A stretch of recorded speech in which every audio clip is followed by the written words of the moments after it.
so far we had believed that immunotherapy is something for lung cancer, kidney cancer, bladder cancer, and there is very little, if any, data of immunotherapy in breast cancer. But in last year, we have at least 3 or 4 published or presented trials which have established immunotherapy at least in a subset of breast cancer patients, and that's what I'm going to discuss today. Next slide, please. So immunotherapy can be neoadjuvant therapy or for metastatic disease. So far, we don't have any data of immunotherapy as adjuvant disease.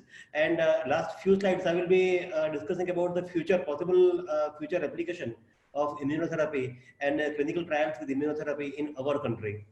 So in neoadjuvant therapy, we have 3 trials: I-SPY 2, Keynote 522, and NeoTrip. And I will have one slide about Keynote 756 study that I will demonstrate in my presentation. And we have 2 studies for metastatic disease. Next slide, please. So I-SPY 2 is the subset of the large study which has been published earlier this year in JAMA, and that is describing the use of pembrolizumab along with neoadjuvant chemotherapy in patients with advanced breast cancer who are HER2 negative. Next, please. So what is the I-SPY concept?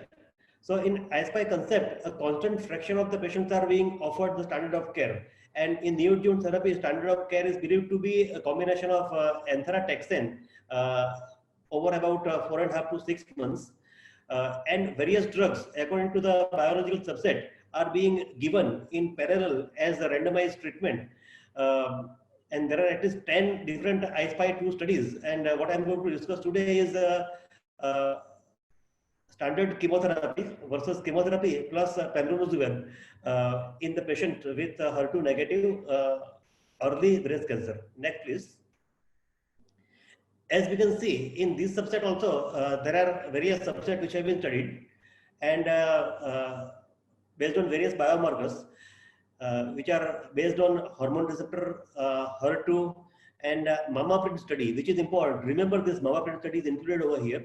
The patients with MammaPrint low risk were excluded from enrollment, and patients with MammaPrint high risk had been enrolled in this study. So I will come back to this point a little later in my presentation. In total, 181 patients had received only neoadjuvant chemotherapy, and 69 patients had received neoadjuvant chemotherapy with pembrolizumab. 40 of them were hormone receptor positive, and 29 of them were triple negative. Next, please.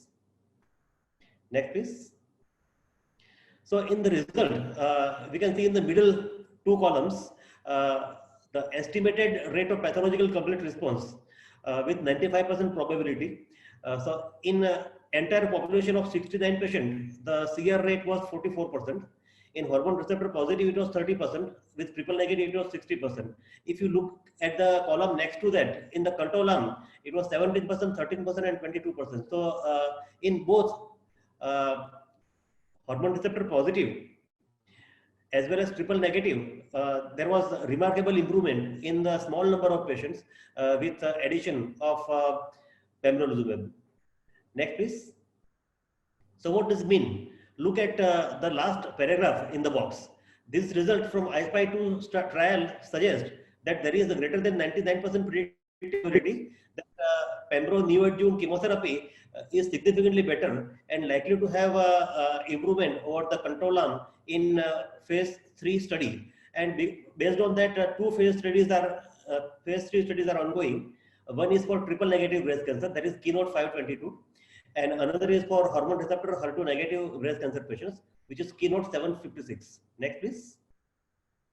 So let us look at Keynote 522.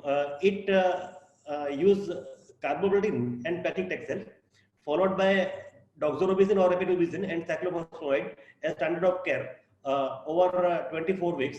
And in one arm, pembrolizumab was given to all the patients along with chemotherapy, and after surgery as adjuvant therapy. In another arm, it was placebo. Total 1174 patients were enrolled, and if you look at the primary endpoint, it was PCR by local review as well as event-free survival by local review. Next, please. So baseline characteristics were comparable, and next, please. We can see that PD-L1 positive was seen. Next slide, please. In almost 80% of patients in both terms. Next, please. If you look at the first line of PCR rate, it was 64.8% with pembro chemotherapy versus 51% with placebo and chemotherapy. So there was a clear and significant difference of 13.6% in the PCR rate. Next, please.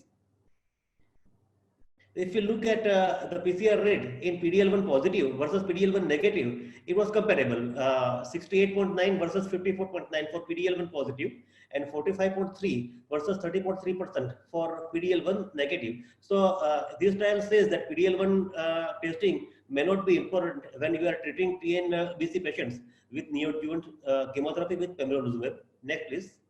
What about event-free survival at a relatively short follow-up? At 18 months, the event-free survival was 91.3 versus 85.3%.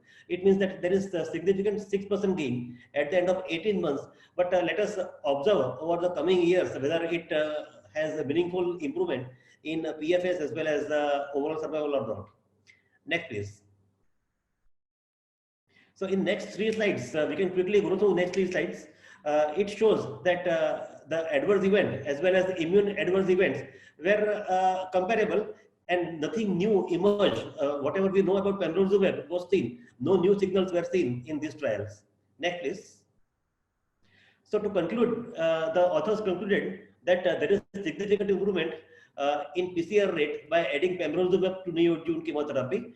No new safety signals, and PDL1 may not be required. So it may set a new standard of care for triple negative breast cancer. Next, please. So in the same session of last year's San Antonio Breast Cancer Symposium, another study called NeoTrip PDL1 was presented. It was portrayed as a negative study, but let us see what there were some cardinal differences between these 2 studies.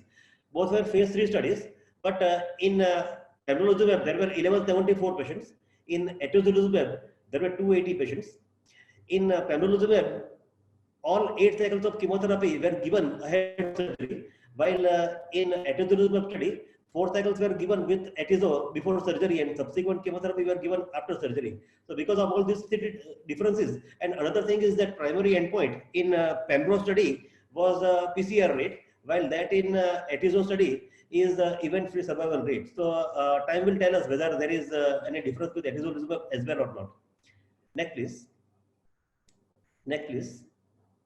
And still next, please. All right. So what about hormone receptor positive? So the study is ongoing. Keynote 756 study is ongoing. It is recruiting right now. So in coming couple of years, we will know whether in high risk hormone receptor positive patients, whether there is any improvement in the outcome with hormone receptor positive patient or not. Next, please. So let us see about immuno-oncological drugs in metastatic breast cancer. Next, please. So IM patient 130 is one study where atezolizumab and nab-paclitaxel is compared with nab-paclitaxel alone in locally advanced and metastatic triple negative breast cancer. Next, please. So triple negative breast cancer is one of the common subset in our country. Next, please. Overall survival is worse than other forms of breast cancer in metastatic breast cancer. The recurrence rates are high.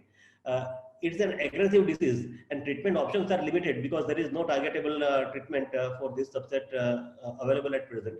Next, please. There is high mutation rate. There is T-cell infiltration, and PDL expression is higher as compared to the other subtypes in TNBC. So it makes an attractive subtype to target with immuno-oncological drugs. So with this background, next slide. Next slide.